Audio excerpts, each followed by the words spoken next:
समसपुर गांव में चमनलाल नाम का एक ऑटो रिक्शा वाला रहता था। वह बहुत चालाक, बेईमान और घमंडी किस्म का आदमी था। आओ आओ मेरे रिक्शा में बैठो। मैं तुमको कम भाड़े में तुम्हारी मंजिल तक ले जाऊंगा। जल्दी जल्दी बैठो। तभी एक औरत इस ऑटो वाले के पास आती है और कहती है, अरे भाई, मुझे रेलवे स्टेशन जाना है, कितने पैसे लोगे? सभी ऑटो वाले 50 रुपए लेते हैं, लेकिन मैं 20 रुपए में ले चलूंगा। अरे वाह, ये ऑटो वाला तो बड़ा बेवकूफ है। आज तो सस्ते में सवारी का मजा लेते हैं। अरे मैडम, सोचती क्या है? जल्दी बैठो। इतने सस्ते में आपको स्टेशन कोई भी ऑटो वाला लेकर नहीं जाएगा। जरा ऑटो तेज चलाना, मुझे जल्दी स्टेशन जाना है। चमनलाल ऑटो लेकर चल देता है। मैं निकला ऑटो लेकर और रास्ते में और सड़क पर एक पेड़ आया। अरे अरे अरे अरे अरे मर मर गई गया रे, मर गया अरे मर अरे गई मर रे। गया रे। अरे नास मिटे, तू मुझे स्टेशन लेके जा रहा था या शमशान घाट? अरे चुप कर। तेरी हिम्मत कैसे हुई मेरे साथ इस तरह बात करने की? एक तो सस्ते में सफर करा रहा हूँ और ऊपर से मुझे ही आंखें दिखा रही है। क्या अब मैं स्टेशन पैदल जाऊंगी? पैदल जाओ या अर्थी पर, चलो यहाँ से दफा हो जाओ। अगर मेरे ऑटो में जाना है तो 100 रुपए देने होंगे। ठीक है, लेकिन मुझे ऐसा लगता है कि तुम लोगों को इसी तरह ठगते हो। बकवास बंद करो और जल्दी से ऑटो में बैठो अगर चलना है तो। औरत ऑटो में बैठ जाती है। चमनलाल स्टेशन की ओर चल देता है। स्टेशन जाने के बाद वह औरत ऑटो से उतरती है और कहती है, ये लो अपने 100 रुपए।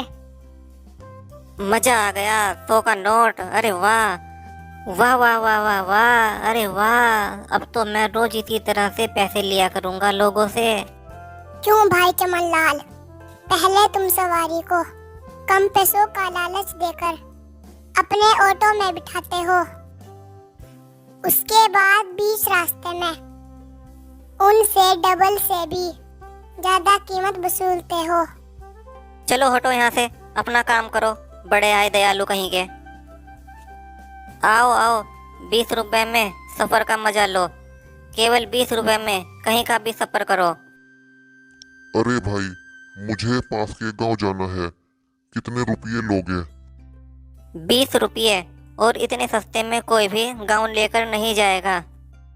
अरे दादाजी, ये आदमी कम पैसों का लालच देकर अपने ऑटो में बिठाता है, फिर बीच रास्ते में जाकर उनसे दुगनी कीमत वसूल करता है।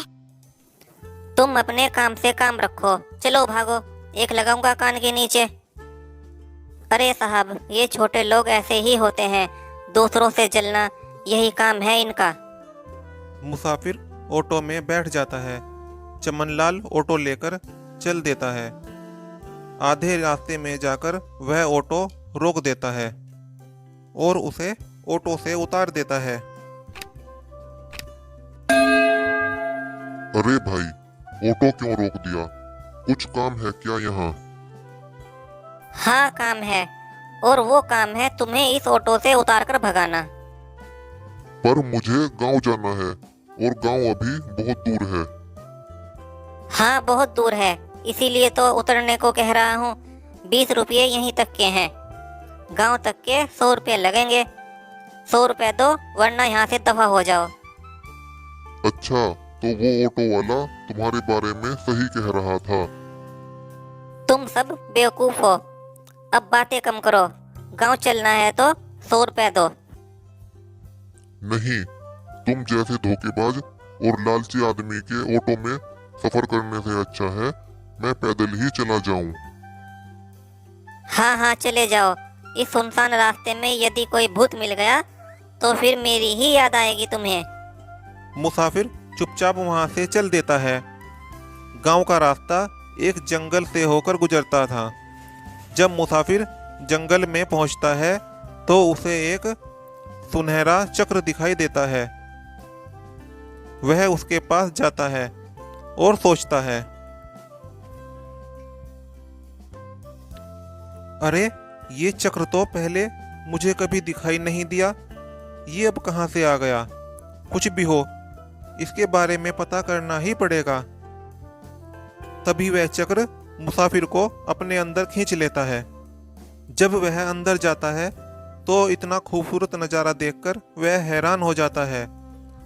जब वह आगे जाता है तो उसे अपने सामने एक परी नजर आती है।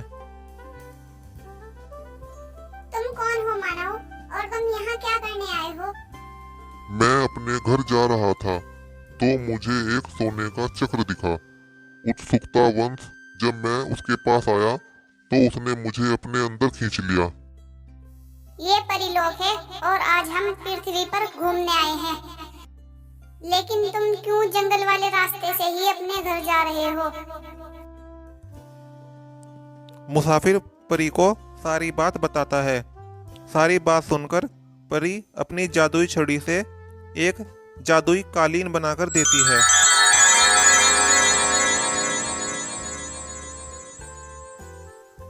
तुम इस जादुई कालीन पर खड़े हो जाओ, ये तुम्हें तुम्हारे घर तक पहुंचा देगी। मुसाफिर उस जादुई कालीन के ऊपर खड़ा हो जाता है। वह कालीन मुसाफिर को आसमान में उड़ाती हुई ले जाती है। उड़ते उड़ते वह कालीन उस मुसाफिर को उसके गांव में उतार देती है। मुसाफिर अपने गांव पहुंचकर बहुत खुश होता है। उधर परीलोक में परी एक लड़के के रूप में बदल जाती है और फिर उस छोटे लड़के का रूप बनाकर उस परीलोक से गायब हो जाती है और धरती लोक पर आ जाती है। अब वह छोटा बच्चा स्टेशन की ओर चल देता है और चमनलाल के पास जाकर कहता है,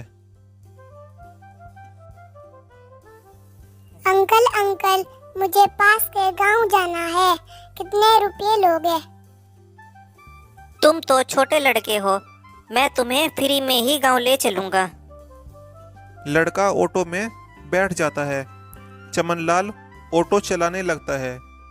बीच रास्ते में जाकर वह ऑटो रोक देता है और कहता है, ए लड़के, गांव जाना है तो 100 रुपए लगेंगे, 100 रुपए दो, वरना यहाँ से पैदल ही दफा हो जाओ। ऐसा सुनकर उस लड़के को बहुत गुस्सा आता है और वह परी अपने असली रूप में आ जाती है। ए दुष्ट मानव, तुम मुसाफिरों को बड़ी बेईमानी से ठगते हो। तुम्हारे पाप का घड़ा भर चुका है, अब दंड पाने के लिए तैयार हो जाओ।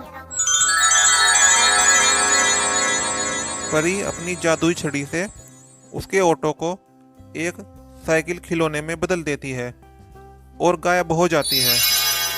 ये सब देखकर चमनलाल बहुत दुखी हो जाता है और वहीं जमीन पर बैठ जाता है।